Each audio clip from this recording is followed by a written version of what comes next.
ಸ್ನೇಹಿತರೆ ನಮಸ್ಕಾರ, ನಾನು ರವೀಂದ್ರ ಜೋಶಿ. ಜೂನ್ 23ನೇ ತಾರೀಕು ಪಟ್ನಾದಲ್ಲಿ ವಿಪಕ್ಷಗಳ ಮಹಾ ರ್ಯಾಲಿ ಆದ ಸಂದರ್ಭದಲ್ಲಿ ಒಂದು ಮಾತನ್ನು ಹೇಳಿದ್ದೆ ನಾನು. ಏನಂತ, ಈ ವಿಪಕ್ಷದವರೆಲ್ಲ ಒಂದಾಗಿ ಒಗ್ಗಟ್ಟಾಗಿ ಕಾಣಿಸ್ತಾ ಇದ್ದಾರಲ್ಲ, ಇದು ಹೇಗಿರುತ್ತೆ ಅಂದರೆ ಸಿನಿಮಾ ಥಿಯೇಟರ್ನಲ್ಲಿ ಕುಳಿತಿರುವಂಥ ಪ್ರೇಕ್ಷಕರ ರೀತಿಯಲ್ಲಿರುತ್ತೆ ಅಂತ. ಸಿನಿಮಾ ಥಿಯೇಟರ್ ನೋಡಿದರೆ ನಮ್ಗೆ ಕಾಣ್ತೀವಿ, ಎಲ್ಲರೂ ಒಟ್ಟಿಗೆ ಕಾಣಿಸ್ತಿರ್ತಾರೆ. ಒಬ್ಬ ಯಾರಾದರೂ ಕಿರ್ಚ್ಕೊಂಡ್ಬಿಡ್ಲಿ, ಹಾವು ಹಾವು ಹಾವು ಅಂತೇಳಿ, ಯಾರು ಒಬ್ಬರು ಅಕ್ಕಪಕ್ಕ ಇರಲ್ಲ. ಪಕ್ಕದಲ್ಲಿ ಅಣ್ಣ ತಮ್ಮ ಇದ್ದರೂ ಕಿತ್ಕೊಂಡು ಓಡೋಗಿರ್ತಾರೆ. ಒಬ್ರಿಗೊಬ್ಬರು ಸಂಬಂಧವೇ ಇರಲಾರ್ದಾಗೆ ಚಲ್ಲಾಪಿಲ್ಲಿ ಆಗಿರ್ತಾರೆ. ಅದೇ ಸ್ಥಿತಿ ವಿಪಕ್ಷದವರಿಗೆ ಒಂದಿಲ್ಲೊಂದು ದಿವಸ ಬರುತ್ತೆ. ಅದಕ್ಕೆ ತುಂಬ ದಿವಸ ಕಾಯಬೇಕಾಗಿಲ್ಲ ಅನ್ನುವಂಥ ಮಾತನ್ನು ಹೇಳಿದ್ದೆ. ಈ ಮಾತು 7 ತಿಂಗಳ ಒಳಗಾಗಿ ದಿಟವಾಗಿದೆ. ಯಾವ 27 ಪಕ್ಷಗಳೆಲ್ಲ ಸೇರಿ ನರೇಂದ್ರ ಮೋದಿ ಅವರನ್ನು ಹಣಿಯಬೇಕು ಅಂತ ಪ್ರಯತ್ನ ಮಾಡ್ತಾ ಇದ್ರು, ಅವರೆಲ್ಲ ಚಲ್ಲಾಪಿಲ್ಲಿ ಆಗಿದ್ದಾರೆ. ಇದಕ್ಕೆ ಹೆಚ್ಚು ಕಷ್ಟಪಡಬೇಕಾಗಲಿಲ್ಲ ನರೇಂದ್ರ ಮೋದಿ ಆಗಲಿ ಅಮಿತ್ ಶಾ ಆಗಲಿ. ತಮಗೆ ತಾವೇ ಹೊಡೆದಾಡಿಕೊಂಡು ಬೇರೆ ಬೇರೆ ಆದರು. ಇದಕ್ಕೆ ಮುಹೂರ್ತ ಇಟ್ಟದ್ದು ಯಾರು? ಮುಹೂರ್ತ ಇಟ್ಟದ್ದು ಮಮತಾ ಬೇಗಂ, ಪಶ್ಚಿಮ ಬಂಗಾಳದ ಮುಖ್ಯಮಂತ್ರಿ ಮಮತಾ ಬೇಗಂ. ಅವರು ಯಾವಾಗ ಭಾರತ್ ಜೋಡೋ ನ್ಯಾಯ ಯಾತ್ರೆ ಪಶ್ಚಿಮ ಬಂಗಾಳಕ್ಕೆ ಕಾಲಿಡತ್ತೆ ಅನ್ನುವುದು ತೀರ್ಮಾನ ಆಗುತ್ತೋ ಆ ಸಂದರ್ಭದ ಹಿಂದಿನ ದಿನ ಒಂದು ಪತ್ರಿಕಾಗೋಷ್ಠಿಯನ್ನು ಮಾಡ್ತಾರೆ. ಮಾಡಿ ಬಹಿರಂಗವಾಗಿ ಒಂದು ಸ್ಟೇಟ್ಮೆಂಟನ್ನು ಕೊಡ್ತಾರೆ. 42ಕ್ಕೆ 42 ಲೋಕಸಭಾ ಕ್ಷೇತ್ರಗಳಲ್ಲಿ ನಮ್ಮ ತೃಣಮೂಲ ಕಾಂಗ್ರೆಸ್ನ ಅಭ್ಯರ್ಥಿಗಳು ಸೆಣಸಲಿದ್ದಾರೆ. ಅಲ್ಲಿದ್ದಂಥ ಒಬ್ಬ ಪತ್ರಕರ್ತ ಅವರಿಗೆ ಪ್ರಶ್ನೆಯನ್ನು ಕೇಳ್ತಾನೆ. ಅಲ್ಲ ಮೇಡಮ್, ಇಲ್ಲಿಯವರೆಗೂ ನೀವು ಮಹಾಗಠಬಂಧನ್ ಅಂತ ಇದ್ರಿ, ಎಲ್ಲರೂ ಸೇರಿ ಚುನಾವಣೆ ಸೆಣಸ್ತೀನಿ ಅಂತ ಹೇಳಿದ್ರಿ, ಈಗ ನೋಡಿದ್ರಿ ಈ ರೀತಿ ಹೇಳ್ತಾ ಇದ್ದೀರಲ್ಲ. ಆವಾಗ ಮಮತಾ ಬೇಗಂ ಹೇಳ್ತಾರೆ, ಇಲ್ಲ, ಕಾಂಗ್ರೆಸ್ ಪಕ್ಷ CPIM ಜೊತೆ ಸೇರಿ ಇಲ್ಲಿ ಅಲಯನ್ಸ್ ಮಾಡ್ಕೊಳ್ಳಿಕ್ಕೆ ಪ್ರಯತ್ನ ಮಾಡ್ತಾ ಇದೆ. ಇವತ್ತು CPIM ಬೆದರು ಬಾಂಬೆ ಕಾಂಗ್ರೆಸ್ಸನ್ನು ಇಟ್ಕೊಂಡು ರಾಜಕಾರಣ ಮಾಡಲಿಕ್ಕೆ ಪ್ರಯತ್ನ ಮಾಡ್ತಾ ಇದೆ. 34 ವರ್ಷಗಳ ಕಾಲ ನಾನು ಎಡರಂಗದ ವಿರುದ್ಧ ಹೋರಾಟ ಮಾಡಿದವಳು, ಇವತ್ತು ಅವರ ಜೊತೆ ನಾನು ಸೇರಿಕೊಳ್ಳಿಕ್ಕೆ ಸಿದ್ಧಳಿಲ್ಲ. ಯಾವ ಹಿನ್ನೆಲೆಯಲ್ಲಿ ಹೇಳ್ತಾರೆ ಅಂತಂದರೆ, ಯಾವ ಮುಸಲ್ಮಾನ ಓಟುಗಳು ಅಲ್ಲಿ ನಿರ್ಣಾಯಕವಾಗಿದ್ದಾವೆ, ಅಲ್ಲಿ ಮತ್ತೆ ಕಾಂಗ್ರೆಸ್ ಬಂದು ತನ್ನ ಪಾಲನ್ನು ಕೇಳುತ್ತೆ ಅನ್ನುವಂಥ ಸಂದರ್ಭ ಬರುತ್ತೋ ಆವಾಗ ಈ ಇಂಡಿ ಅಲಯನ್ಸೇ ಬೇಕಾಗಿಲ್ಲ ನನಗೆ ಅಂತ. ಇದು ಹೇಗಿದೆ ಅಂದರೆ, ಒಂದು ತೊಟ್ಟಿಯಲ್ಲಿ ನೀರು ತುಂಬಿಕೊಂಡಿದೆ. ಒಂದು ತಾಯಿ ತನ್ನ ಮಗುವನ್ನು, ಒಂದು ಮಂಗ ತನ್ನ ಮಗುವನ್ನು ಹೆಗಲ ಮೇಲೆ ಕೂಡಿಸ್ಕೊಂಡಿದೆ. ಎಲ್ಲಿವರೆಗೂ ಕುತ್ತಿಗೆವರೆಗೂ ನೀರು ಬರುತ್ತೋ ಅಲ್ಲಿವರೆಗೂ ತಾಯಿ ಮಗುವನ್ನು ಕಾಪಾಡುತ್ತೆ. ಯಾವಾಗ ನೀರು ತನ್ನ ತಲೆ ಮೇಲೆ ಬರುತ್ತೆ ಅಂತ ಗೊತ್ತಾಗುತ್ತೋ ಆ ಮಗುವನ್ನು ಕೆಳಗೆ ಹಾಕಿ ಅದ್ರ ಮೇಲೆ ಕಾಲಿಟ್ಟು ತಾಯಿ ಹಾರಿ ಹೋಗುತ್ತೆ. ಅದೇ ರೀತಿಯಾದ ಸ್ಥಿತಿಯಲ್ಲಿ ಪಶ್ಚಿಮ ಬಂಗಾಳದಲ್ಲಿ ಮಮತಾ ಬೇಗಂ ಕಾಂಗ್ರೆಸ್ಸಿಗೆ ಮಾಡಿರುವಂಥದ್ದು. ಅದಕ್ಕೆ ಒಂದು ದಿನ ಮುಂಚೆ ಅಗತ್ಯ ಇಲ್ಲದ ಸಂದರ್ಭದಲ್ಲಿ ಪಂಜಾಬದ ಮುಖ್ಯಮಂತ್ರಿ ಭಗವಂತ್ ಸಿಂಗ್ ಮಾನ್ ಹೇಳ್ತಾರೆ, 13ಕ್ಕೆ 13 ಸ್ಥಾನಗಳಲ್ಲಿಯೂ ಪಂಜಾಬದಲ್ಲಿ ನಾವು ಆಮ್ ಆದ್ಮಿ ಅಭ್ಯರ್ಥಿಗಳನ್ನು ಇಳಿಸ್ತೇವೆ. ಆಮ್ ಆದ್ಮಿ ಸರ್ಕಾರ 2 ಕಡೆ ಇದೆ, ಒಂದು ದಿಲ್ಲಿ, ಇನ್ನೊಂದು ಪಂಜಾಬ್. ಅಲ್ಲಿಗೆ 13+7 20 ಸ್ಥಾನಗಳಲ್ಲಿ ಸ್ವತಃ ತಾವೇ ಅಭ್ಯರ್ಥಿಗಳನ್ನು ಇಳಿಸ್ತೇವೆ ಅಂತ ಹೇಳ್ತಾರೆ. ಆ ಕಡೆ 20 ಸ್ಥಾನ, ಈ ಕಡೆ ಪಶ್ಚಿಮ ಬಂಗಾಳದಲ್ಲಿ 42 ಸ್ಥಾನ. ಇದಕ್ಕೆ ಇನ್ನೊಂದು ಮರ್ಮಾಘಾತ ಭಾನುವಾರ ಸಂಜೆ 5 ಗಂಟೆಗೆ ಇಟ್ಟಂಥ ಮುಹೂರ್ತದಲ್ಲಿ ನಿತೀಶ್ ಕುಮಾರ್ ಇಟ್ಟಂಥ ಮುಹೂರ್ತದಲ್ಲಿ ಕಳ್ಕೊಂಡಂಥ ಭಾಳ ದೊಡ್ಡದಾದಂಥ 40 ಸ್ಥಾನಗಳು. ನೋಡಿ, ಕಾಂಗ್ರೆಸ್ ಇವತ್ತು ಯಾವ ಸ್ಥಿತಿಗೆ ಬಂದಿದೆ ಅಂತಂದರೆ ಸೂತಕದ ಮನೆಯ ಸ್ಥಿತಿಯಲ್ಲಿದ್ದಾರೆ ಅಲ್ಲಿಯ ನಾಯಕರು. ಅವರ ಹೇಳಿಕೆಯನ್ನು ಕೇಳಿಸ್ಕೋಬೇಕು ನೀವು. ಮಲ್ಲಿಕಾರ್ಜುನ್ ಖರ್ಗೆ ಪತ್ರಕರ್ತರನ್ನ ಉದ್ದೇಶಿಸಿ ಮಾತಾಡ್ತಾ ಹೇಳ್ತಾರೆ, ಭಾನುವಾರ ಸಂಜೆ ಆಯಾರಾಮ್ ಗಯಾರಾಮ್ ಇದ್ದವ್ರು ಹೋಗಿದ್ದಾರೆ ವಾಪಸ್ಸು ಅಂತಾರೆ. ಇವರು ಆಯಾರಾಮ್ ಗಯಾರಾಮ್ ಇದ್ದವ್ರನ್ನ ಕರ್ಕೊಂಬಂದು ಅವರ ನೇತೃತ್ವದಲ್ಲಿ ಇಂಡಿಯಾ ಅಲಯನ್ಸ್ ಯಾಕೆ ಮಾಡಿದ್ರು ಹಾಗಾದರೆ? ಈತ ಊಸರವಳ್ಳಿ ಅಂತ ಜಯರಾಮ್ ರಮೇಶ್ ಹೇಳ್ತಾರೆ. ಊಸರವಳ್ಳಿಗೂ ಸವಾಲು ಹಾಕಬಲ್ಲಂಥ, ಪೈಪೋಟಿ ಕೊಡಬಲ್ಲಂಥ ವ್ಯಕ್ತಿ ಯಾರಾದರೂ ಇದ್ದರೆ ಅದು ನಿತೀಶ್ ಕುಮಾರ್ ಅಂತ ಹೇಳ್ತಾರೆ.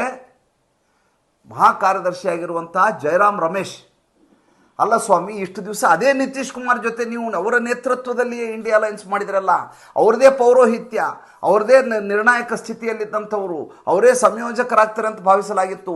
ಅವ್ರನ್ನೇ ಪ್ರಧಾನಮಂತ್ರಿ ಅಭ್ಯರ್ಥಿ ಅಂತ ಕೂಡ ಹೇಳಬಹುದು, ಘೋಷಣೆ ಆಗಬಹುದು ಅಂತ ನಿರೀಕ್ಷೆ ಮಾಡಲಾಗಿತ್ತು. ಆವಾಗ ನಿಮಗೆ ಇವರು ಆಯಾರಾಮ್ ಗಯಾರಾಮ್ ಅಂತ ಗೊತ್ತಾಗಲಿಲ್ವಾ? ಆವಾಗ ಇವರು ಊಸರವಳ್ಳಿ ಅಂತ ಗೊತ್ತಾಗಲಿಲ್ವಾ? ಆವಾಗ ಊಸರವಳ್ಳಿಗೂ ಪೈಪೋಟಿ ಕೊಡ್ತಾರೆ ಇವತ್ತು ಅಂತ ಗೊತ್ತಿರಲಿಲ್ವಾ? ಜಯರಾಮ್ ರಮೇಶ್ ಅವರೇ ಲ್ಯಾಪ್ಟಾಪ್ ಇಟ್ಟುಕೊಂಡು ಟ್ವಿಟರ್ ಹ್ಯಾಂಡಲ್ನಲ್ಲಿ ಟ್ವೀಟ್ ಮಾಡೋ ಮೂಲಕ ರಾಜಕೀಯ ಮಾಡಲಿಕ್ಕಾಗೋದಿಲ್ಲ. ಗ್ರೌಂಡ್ ಝೀರೋದಲ್ಲಿದ್ದು ಹೋರಾಟ ಮಾಡಿದಾಗ ಮಾತ್ರ ರಾಜಕೀಯ ಮಾಡಲಿಕ್ಕೆ ಸಾಧ್ಯ ಆಗುತ್ತೆ.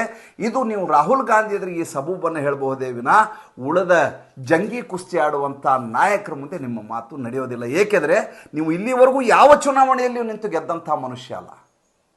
ನಿಮ್ಮನ್ನು ರಾಹುಲ್ ಗಾಂಧಿ ಇದು ಹೇಗೆ ನಂಬ್ಕೊಂಡಿದ್ದಾರೆ ನನಗಿನ್ನೂ ತನಕ ಅರ್ಥವೇ ಆಗ್ತಾ ಇಲ್ಲ. ಇವರೆಲ್ಲ ಹೇಳ್ತಾ ಇರೋದೇನು ಕಾಂಗ್ರೆಸ್ನವರು ಭಾರತ್ ಜೋಡೋ ನ್ಯಾಯ ಯಾತ್ರೆಗೆ ಹೆದರಿ ಈ ರೀತಿಯದಾದಂಥ ದೊಡ್ಡದಾದಂಥ ಷಡ್ಯಂತ್ರ ನಡೀತಾ ಇದೆ, ಹೀಗಾಗಿ ನಿತೀಶ್ ಕುಮಾರ್ ಅವರನ್ನು ವಾಪಸ್ ಕರೆಸ್ಕೊಳ್ಳಲಾಗಿದೆ NDAಗೆ ಅನ್ನುವಂಥ ಮಾತನ್ನು ಹೇಳಲಾಗ್ತಾ ಇದೆ. ಸ್ವಾಮಿ, ಸ್ವತಃ ನಿತೀಶ್ ಕುಮಾರ್ ಅವರು ಮಧ್ಯರಾತ್ರಿ 12 ಗಂಟೆಗೆ ಅಮಿತ್ ಶಾ ಅವರ ಮನೆ ಬಾಗಿಲನ್ನು ತಟ್ಟಿರುವುದು, ಹೋಗಿ ಅವ್ರನ್ನ ಕೇಳ್ಕೊಂಬಂದದ್ದು ಸಮ್ರಾಟ್ ಚೌಧರಿನೂ ಹೋಗಿರಲಿಲ್ಲ, ಯಾರು ಹೋಗಿರಲಿಲ್ಲ. ಯಾವಾಗ ಲಲನ್ ಸಿಂಗ್ ಮೂಲಕ ಲಾಲು ಯಾದವ್ 24 ಶಾಸಕರನ್ನ ಸೆಳೆಯುವ ಪ್ರಯತ್ನ ಮಾಡಿದ್ರು, ಯಾವಾಗ ಸರ್ಕಾರ ರಚನೆಯನ್ನು ನಿತೀಶ್ ಕುಮಾರ್ ಬಿಟ್ಟು ಮಾಡಬೇಕು ಅನ್ನುವಂಥ ಮಾಡಿ ತೇಜಸ್ವಿ ಯಾದವ್ನ ಮುಖ್ಯಮಂತ್ರಿ ಮಾಡಬೇಕು ಅಂತ ತೀರ್ಮಾನ ಮಾಡಿದ್ರು, ಆ ಸಂದರ್ಭದಲ್ಲಿ ಯಾವ ತೊಟ್ಟಿಯಲ್ಲಿ ನೀರು ಬಿದ್ದ ಕಥೆಯನ್ನು ಹೇಳಿದ್ನಲ್ಲ ಅದೇ ಕೆಲಸವನ್ನು ನಿತೀಶ್ ಕುಮಾರ್ ಮಾಡಿದರು. ತೇಜಸ್ವಿ ಯಾದವ್ ತಲೆಯ ಮೇಲೆ ಕಾಲಿಟ್ಟು ಮೇಲೆ ಚಂಗನೆ ಹಾರಿ ಭಾರತೀಯ ಜನತಾ ಪಕ್ಷದ ಸಾಕ್ಷ್ಯವನ್ನು ಪಡೆದುಕೊಂಡರು. ಈಗ ಕಾಂಗ್ರೆಸ್ಸಿನ ಸ್ಥಿತಿ ಏನು? ಚಿಂತಾಜನಕ, ದಯನೀಯ, ದಾರುಣಮಯ, ಯಾತನಾಮಯ, ವೇದನಾಮಯ, ಯಾವ್ಯಾವ ಮಯಗಳಿದೆ ಎಲ್ಲ ಮಯನೂ ಕಾಂಗ್ರೆಸ್ಗೆ. ಯಾಕೆ ಅಂದರೆ ಇವ್ರ ಹತ್ರ ಕ್ಯಾಂಡಿಡೇಟ್ಗಳೇ ಇಲ್ಲ, ನಿಲ್ಲಿಸಲಿಕ್ಕೆ ಮಿತ್ರ ಪಕ್ಷಗಳಿಲ್ಲ. ಆ ಕಡೆ ಉತ್ತರ ಪ್ರದೇಶ ಅಖಿಲೇಶ್ ಯಾದವ್ 11ಕ್ಕಿಂತ ಹೆಚ್ಚು ಸೀಟ್ ಕೊಡಲಿಕ್ಕೆ ಆಗೋದಿಲ್ಲ ಅಂತ ಹೇಳ್ತಾ ಇದ್ದಾರೆ. ಅಮೇಠಿಯಲ್ಲಿ ನಿಲ್ಲುವ ಬಗ್ಗೆ ಅನುಮಾನ ಇದೆ ರಾಹುಲ್ ಗಾಂಧಿ ಅವರು. ಹೋಗಲಿ, ವಯನಾಡು ಕ್ಷೇತ್ರದಲ್ಲಿ ನಿಲ್ತೀನಿ ಅಂದರೆ ಅಲ್ಲಿ ಮುಸ್ಲಿಂ ಲೀಗ್ಗೆ ವಾರಿ ಕ್ಯಾಂಡಿಡೇಟನ್ನು ಹಾಕ್ತೀನಿ ಅಂತ ಸ್ಪಷ್ಟವಾಗಿ ಬಹಿರಂಗವಾಗಿ ಹೇಳಿದೆ. 8 ಲಕ್ಷ ಲೀಡ್ನಲ್ಲಿ ಗೆದ್ದಿದ್ರು ರಾಹುಲ್ ಗಾಂಧಿ ಅವರು 2019ರಲ್ಲಿ, ಜ್ಞಾಪಕ ಮಾಡ್ಕೊಳ್ಳಿ. ಯಾಕೆ? ಕ್ರೈಸ್ತ ಮತಗಳು ಮುಸಲ್ಮಾನ ಮತಗಳನ್ನು ಒಟ್ಟು ಸೇರಿಸಿ ಗೆದ್ದಂಥದ್ದು. ಯಾವ ಉತ್ತರ ಭಾರತದಲ್ಲಿ ನಿರಂತರವಾಗಿ 20 ವರ್ಷ ರಾಜಕಾರಣ ಮಾಡ್ಕೊಂಡು ಬಂದಿದ್ರು ಇವರು, ಇದ್ದಕ್ಕಿದ್ದ ಹಾಗೆ ಓಡಿ ಬಂದದ್ದು ದಕ್ಷಿಣ ಭಾರತಕ್ಕೆ. ಹೆಸರೇ ಕೇಳಿರಲಿಲ್ಲ ವಯನಾಡು ಕ್ಷೇತ್ರದ್ದು. ಮುಸಲ್ಮಾನರಿದ್ದಾರೆ ಅನ್ನುವಂಥ ಕಾರಣಕ್ಕೋಸ್ಕರ, ಮುಸ್ಲಿಂ ಲೀಗ್ ಸಪೋರ್ಟ್ ಮಾಡ್ತದೆ ಅನ್ನೋಂಥ ಕಾರಣಕ್ಕೋಸ್ಕರ, ಮುಸಲ್ಮಾನರ ಸಖ್ಯದಿಂದಾಗಿ ರಾಜಕಾರಣ ಮಾಡಬೇಕು ಅನ್ನುವಂಥ ಇವರ ಅಭಿಪ್ಸೆಯಿಂದಾಗಿ ವಯನಾಡಿಗೆ ಓಡಿ ಬರ್ತಾರೆ. ಹೋಗಲಿ, ಅಭಿವೃದ್ಧಿ ಕೆಲಸ ಮಾಡಿದ್ರ? ಏನೂ ಕೆಲಸವನ್ನು ಮಾಡಲಿಲ್ಲ. ಈಗ ಮುಸ್ಲಿಂ ಲೀಗ್ ಹೇಳುತ್ತೆ ಇಂಥವ್ರು ನಾವ್ಯಾಕೆ ಕರ್ಕೊಂಡು ಕೂಡ್ಸ್ಕೊಳ್ಳೋಣ. ಇನ್ನು ಅಲ್ಲಿ ಹೋಗಿ ಅಮೇಠಿಯಲ್ಲಿ ಈಗಾಗಲೇ ಸ್ಮೃತಿ ಇರಾನಿ ಎಷ್ಟೆಷ್ಟು ಕೆಲಸ ಮಾಡಬೇಕೋ ಗ್ರೌಂಡ್ ಝೀರೋದಲ್ಲಿ ಕೆಲಸ ಮಾಡಿ ಆಗೋಗಿದೆ. ಕೇಂದ್ರ ಸರ್ಕಾರದಿಂದ ಬರಬಹುದಂಥ ಎಲ್ಲ ಅನುದಾನಗಳನ್ನು ಅಲ್ಲಿ ಫೆಚ್ ಮಾಡಿ ತಂದು ಅಭಿವೃದ್ಧಿ ಕಾಮಗಾರಿ ಮಾಡಿ ನಿರಂತರವಾಗಿ ಅಲ್ಲಿಯ ಮತದಾರರ ಜೊತೆ ತನ್ನ ಅನುಸಂಧಾನವನ್ನು ಮುಂದುವರಿಸ್ಕೊಂಡು ಹೋಗ್ತಾ ಇದ್ದಾರೆ. ವಾಪಸ್ ಅಲ್ಲಿ ಹೋಗಲಿಕ್ಕೆ ಮುಖ ಇಲ್ಲ, ಇಲ್ಲಿ ಬಂದರೆ ಸೀಟ್ ಇಲ್ಲ.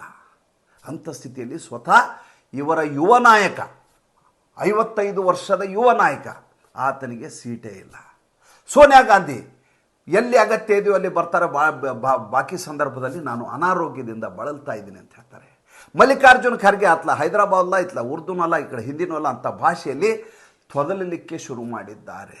ಅಂದರೆ ಇಂಡಿ ಅಲಯನ್ಸ್ ಎನ್ನುವಂಥ ಕಪಟ ನಾಟಕ ಕಂಪನಿ ತನ್ನ ಮುಖವಾಡವನ್ನು ಕಳಚಿಕೊಂಡಿದೆ, ಪಂಚರ್ ಸೈಕಲ್ ಆಗಿ ನಿಂತಿದೆ.